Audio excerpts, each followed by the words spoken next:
আমরা কদিন আগে বাংলাদেশের নোবেল বিজয়ী ডক্টর ইউনূসের একটা সাক্ষাৎকারের একটা অংশ বিশেষ বোধহয় ডয়েচে ভেলের একটা সাক্ষাৎকার, এটা আমরা দেখেছি। যদিও সাক্ষাৎকারটা পরে কোনো কারণে বা কোনো যৌক্তিক অযৌক্তিক যে কারণেই হোক আমরা দেখতে পাই নাই ওই পেজে। আমি শুনেছি, আপনারা অনেকে হয়তো শুনেছেন।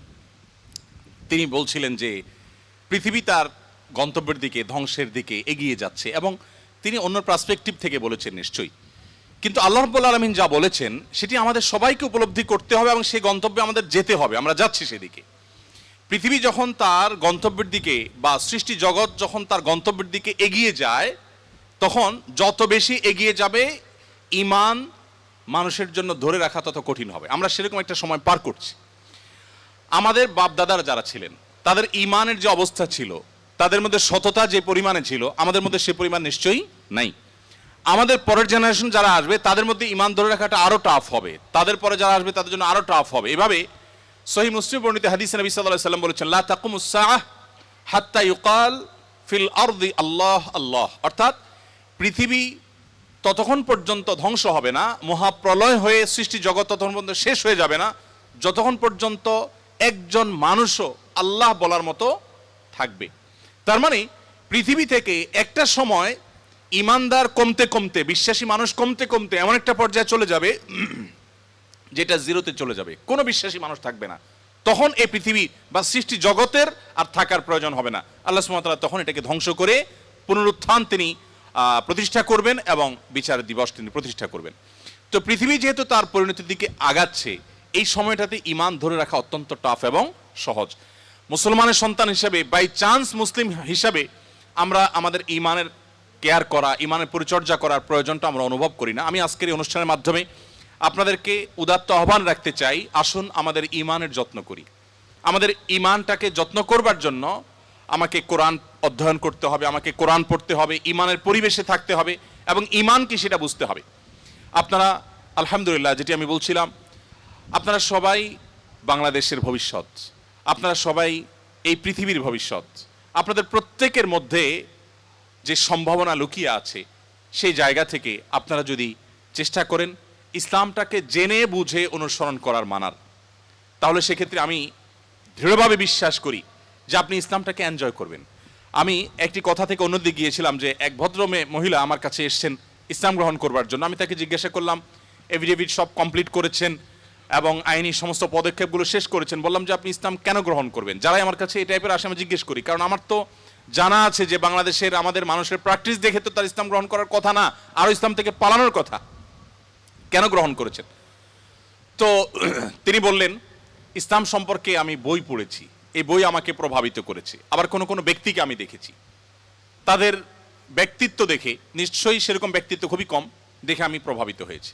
গোটা পৃথিবীতে আপনারা বিশেষ করে পশ্চিমা দুনিয়ার খবর রাখবেন নিশ্চয়ই, সেখানে প্রতিদিন ইসলামে আসা মানুষের সংখ্যা বেড়ে চলেছে এবং পুরুষদের চাইতে মেয়েদের মধ্যে ইসলাম গ্রহণের সংখ্যা অনেক বেশি, প্রবণতা অনেক বেশি। কেন? যেখানে নারী অধিকার নিয়ে এত কথা বলা হয়, নারীদের অধিকার দেওয়ার জন্য এত আয়োজন নেওয়া হয়, এত উদ্যোগ নেওয়া হয়, সেই সমাজে কেন, সেই সমাজের নারীরা কেন ইসলামে আসছে এবং সেখানকার মুসলমানরা কেন ইসলামে আসছে, এই বিষয়টা নিয়ে আমি একটু স্টাডি করার চেষ্টা করলাম। আমার কাছে দুটি জিনিস পরিষ্কার হয়েছে। নাম্বার এক, তারা কোরআন পড়ে। যারাই ইসলামের পথে এসেছে তাদের বেশিরভাগ মানুষ কোরআন পড়ে ইসলামে এসেছেন। এবং ওমর রাদিয়াল্লাহু তাআলার কথা আপনারা জানেন, গোটা পৃথিবীর ইতিহাসের প্রবাদতুল্য শাসকদের একজন, ন্যায় বিচার প্রতিষ্ঠার ক্ষেত্রে দৃষ্টান্ত স্থাপন করা মানুষদের একজন, সে ওমর রাদিয়াল্লাহু তাআলা আনহু। তার ইসলাম গ্রহণের ইতিহাসও আপনারা জানেন।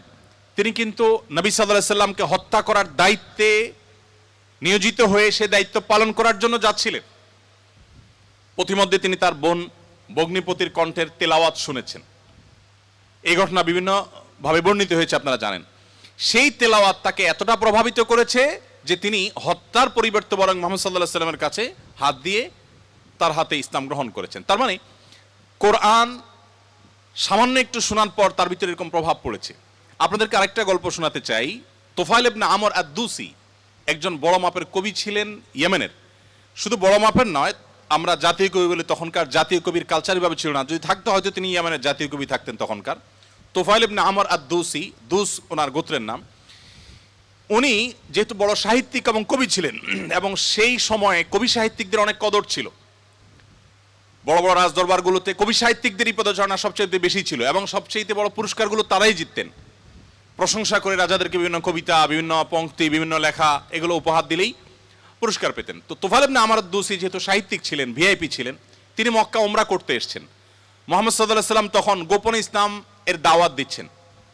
মক্কায় আসার পর তার বন্ধু বান্ধব যারা মক্কায় ছিলেন কবি সাহিত্যিক, তারা বললেন, দেখো আমাদের এখানে তো একটা লোক, তার কথা শুনলেই মানুষ তার জাদুতে আক্রান্ত হয়ে যায়, বাপদার ধর্ম ছেড়ে দেয়। তো তোমার ব্যাপারে আমরা আশঙ্কা করছি যে তুমি এরকম অবস্থার মধ্যে পড়তে পারো। তাহলে একটা বুদ্ধি হলো, তুমি কানের মধ্যে তুলো দিয়ে রাখো, দোনো কানের ফুটো এমনভাবে বন্ধ করে দাও যে তুমি ওমরা যখন করবা, তওয়াফ করবা, সাই করবা, এই টাইমে যাতে ওই ভদ্রলোকের কোনো কথা তোমার কানে না আসে, অ্যাটলিস্ট এই সময়টা তুমি এভাবে একটু পার করো। তিনি তাদের পরামর্শ অনুযায়ী দোনো কান বন্ধ করে ফেললেন, এবং তিনি ওইভাবে কিন্তু ওমরার কাজ শেষ করলেন। একটা পর্যায়ে তার মনে হলো যে আমি এত বড় সাহিত্যিক মানুষ, বুদ্ধিজীবী মানুষ, পড়াশোনা করা মানুষ, একটা মানুষ কথা বলবে আর আমি গলে যাব, ভুলভাল বললে আমি সেটা মেনে নেব, আমি তো এত অর্বাচীন না, আমাকে এত ভয় কেন পেতে হবে। তিনি কানের তুলো টুলো খুলে ফেলে দিলেন, এবং এরপর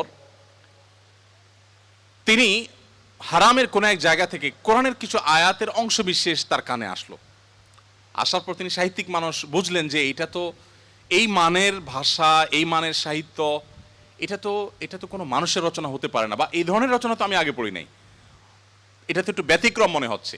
তিনি তখন মুহাম্মদ সাল্লাল্লাহু আলাইহি সাল্লামকে অনুসরণ করতে শুরু করলেন। পেয়ে গেলেন আলী রাদিয়াল্লাহু তাআলাকে, সম্ভবত আলীরই তেলাওয়াত শুনেছেন। তখন আলী রাদিয়াল্লাহু তাআলাকে বললেন যে দেখো আমাকে তার কাছে নিয়ে যাও, মুশকিল হলো আমার বন্ধু বান্ধবরা দেখলে তো আমার জাত যাবে, বা তারা আমাকে এমন আছে টর্চারও করতে পারে।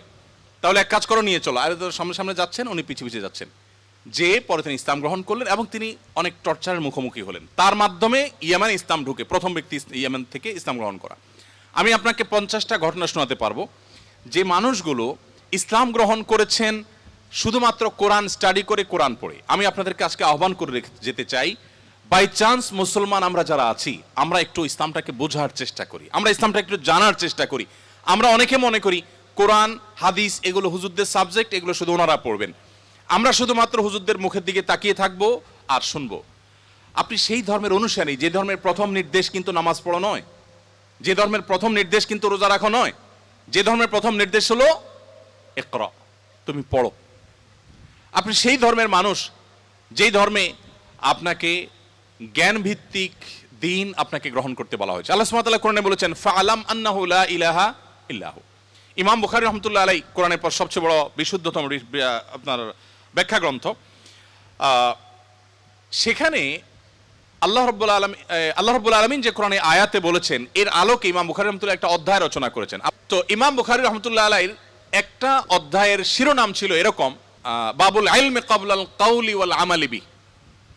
অর্থাৎ সে অধ্যায় এখানে রচনা করা হচ্ছে, যে অধ্যায়ে প্রমাণ করা হবে ইসলাম কোনো কথা বলবার আগে, কোনো কাজ করবার আগে মানুষকে সেটা জানার নির্দেশ করে। অর্থাৎ আগে জ্ঞান অর্জন করো, তারপরে তুমি করো।